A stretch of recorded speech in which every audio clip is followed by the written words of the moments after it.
Hello developers. आज का video बहुत ही इंपॉर्टेंट होने वाला है क्योंकि आज से हम थोड़ा एडवांस टॉपिक्स हम डिस्कस करने वाले हैं। अब तक जितनी भी चीज़ें वीडियोस मैंने बनाई हैं इस पर्टिकुलर पाइथन की सीरीज़ में वो सारे के सारे बेसिक फाउंडेशंस थे। तो अब तक जो वीडियोस अपलोड हुए हैं वो सारे के सारे फंडामेंटल्स है, वो सारे के सारे चीज़ें आपको याद रखनी है। और आज से जो हम टॉपिक पढ़ रहे हैं वो थोड़ा आपका एडवांस लेवल पे जाएगा, ठीक है? तो ये जो टॉपिक है कंट्रोल फ्लो स्टेटमेंट, इसको backbone of any programming language कहा जाता है कि कोई भी प्रोग्रामिंग लैंग्वेज सीख रहे हो आप, हर प्रोग्रामिंग लैंग्वेज के अंदर ये टॉपिक होता है। और इसके अलावा एक और एक टॉपिक होता है फंक्शंस। ये 2 टॉपिक्स को हम backbone of any programming language कहते हैं। क्यों कहते हैं? एग्ज़ाम्पल के ज़रिए समझते हैं। ये समझिए कि एक पर्टिकुलर पर्सन है और उस पर्सन को बैकबोन इश्यू हो गया। तो क्या होगा कि वो सही से ठहर नहीं सकता, सही से चल नहीं सकता, ज़्यादा देर बैठ नहीं सकता और जो डेली रूटीन के काम होते हैं रेगुलर लाइफ़ में वो ईज़िली कर नहीं सकते। तो इसी तरीके से आपको प्रोग्रामर बनना है, आपको कोडर भी बनना है, आपको डेवलपर भी बनना है। लेकिन आप क्या कर रहे हैं? आप कंट्रोल फ्लो स्टेटमेंट को सीख ही नहीं रहे हैं। आप इसके ऊपर एग्ज़ाम्पल्स को प्रैक्टिस ही नहीं कर रहे हैं। इस पर आप कोड लिखना ही सीख नहीं रहे हैं। तो क्या होगा कि आप एक बेहतर प्रोग्रामर, डेवलपर और कोडर नहीं बन सकते। पहले क्या होता था कि जब प्रोग्रामिंग लैंग्वेज इंट्रोड्यूस की गई थी, तो ओनली डेवलपर्स इसको सीखते थे। लेकिन आज के पर्टिकुलर जो ज़माना चल रहा है, आज का जो टाइम चल रहा है, यहाँ पे बहुत सारे चेंजेस आ चुके हैं। इंडस्ट्री में बहुत सारी रिक्वायरमेंट है। अब ऐसा नहीं है कि सिर्फ़ जो एक पर्टिकुलर डेवलपर ही प्रोग्रामिंग लैंग्वेज सीख रहे हैं, नहीं। चाहे आप डेटा साइंस में हो, डेटा एनालिटिक्स में हो, साइबर सिक्योरिटी में हो, आप चाहे एथिकल हैकिंग में हो, आप डेवऑप्स में हो, आप टेस्टिंग में हो, हर कोई बंदे को प्रोग्रामिंग लैंग्वेज आनी चाहिए और ख़ास करके पाइथन तो आना ही चाहिए। क्योंकि मार्केट इस वक़्त डिमांड कर रही है, कंपनी इस वक़्त डिमांड कर रहे हैं। तो अब यहाँ पे जो हम सीखने वाले हैं, जो इम्पोर्टेंट टॉपिक है कंट्रोल फ्लो स्टेटमेंट, ये क्यों आना चाहिए? इसलिए आना चाहिए कि अगर आप इन चीज़ों को नहीं सीख सकते हो, तो आप कोई भी कोड को लिख ही नहीं सकते हो, कोई भी आप लॉजिक बिल्ड ही नहीं कर सकते। इसलिए ये इम्पोर्टेंट हो जाता है।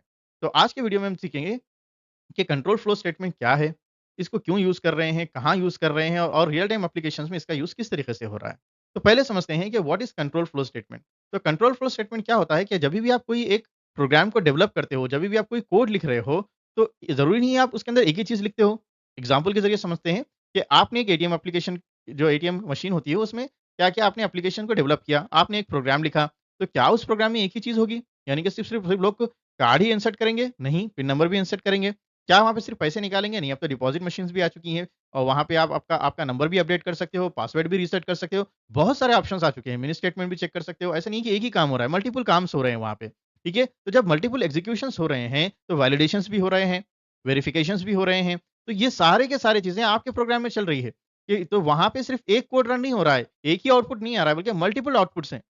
तो आपको ये समझना है कि जब मल्टीपल आउटपुट्स आ रहे हैं, तो ये मल्टीपल आउटपुट्स किस तरीके से एग्ज़ीक्यूट होंगे? जब आपने नॉर्मली कुछ कोड लिख दिया, ओके, आपने 10 लाइन का कोड लिख दिया, प्रिंट ए, प्रिंट बी, प्रिंट सी, प्रिंट डी, तो सारे वन बाय वन एग्ज़ीक्यूट हो जाएँगे। इस तरीके से तो आपको नहीं करना है ना। आपको तो यूज़र के जो स्पेसिफ़िकेशन के हिसाब से, यूज़र जो रिक्वायरमेंट है यूज़र का, कि पहले उसको क्या सिर्फ़ डिपॉज़िट ही चाहिए या उसको सिर्फ़ विथड्रॉ करना है या फिर उसको सिर्फ़ मोबाइल नंबर चेंज करना है या उसको सिर्फ़ मिनी स्टेटमेंट चेक करना है। यूज़र के रिक्वायरमेंट के हिसाब से आप क्या कर रहे हो, उस कोड को रन कर रहे हो। वहाँ पे ऑप्शंस है, वहाँ पे एक चीज़ नहीं है बल्कि मल्टीपल चीज़ें हैं। तो कौन-सा कोड वहाँ पे पहले रन होगा? अगर कुछ इश्यू आ रही है तो क्या वहाँ पे रन हो या ना हो? क्या वो आउटपुट डिस्प्ले हो या ना हो?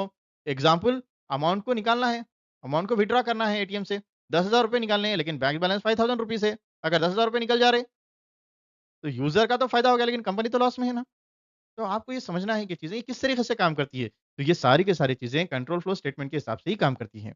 ऐसा नहीं है कि अगर एटीएम मशीन है, आपने 10,000 डाले और मशीन के अंदर 1,00,000 रुपए है, तो सारे के सारे पैसे निकल के आ जा रहे हैं। कैलकुलेशंस किस तरीके से हो रही है, काउंट किस तरीके से हो रहा है, किस तरीके से ये चीज़ें पर्टिकुलर टास्क रिपीट हो रही है, किस तरीके से मशीन जो जो नोट्स को कैलकुलेट कर रही है, किस तरीके से यूज़र को वैलिडेट कर रही है, किस तरीके से आपका कार्ड जेन्युइन है या फिर आपका कोई कार्ड ब्लॉक्ड है।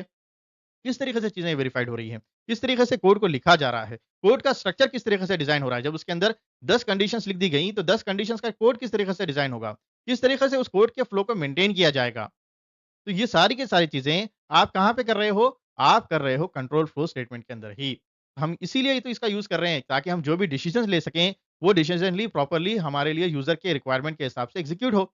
ऐसा नहीं है कि हमारे हिसाब से एग्ज़ीक्यूट हो रहे हैं या फिर सिर्फ़ यूज़र के हिसाब से यानी कंपनी का भी लॉस नहीं होना है, यूज़र का भी लॉस नहीं होना है। दोनों चीज़ों को भी देखना है। कोई पा टास्क जो भी एक पर्टिकुलर टास्क हो रहा है, अगर वो रिपीट हो रहा है, तो कितने बार रिपीट हो? अगर एक पर्टिकुलर आपकी जो क्लॉक चल रही है, आपकी सर्किल चल रही है, वो कितनी बार रिपीट हो? कहाँ पे जाके वो स्टॉप हो? अगर काउंट हो रहे हैं, तो कंटीन्यूअसली काउंट होते जाएँ या सर्टेन कंडीशन पे उसको स्टॉप किया जाए? क्या पर्टिकुलर कोड वहाँ पे लिखा जाए? ठीक है? फिर ये जो फ्लो मेंटेन किस तरीके से किया जाए, ये सारे के सारे चीज़ें कंट्रोल फ्लो स्टेटमेंट के अंदर ही आती हैं।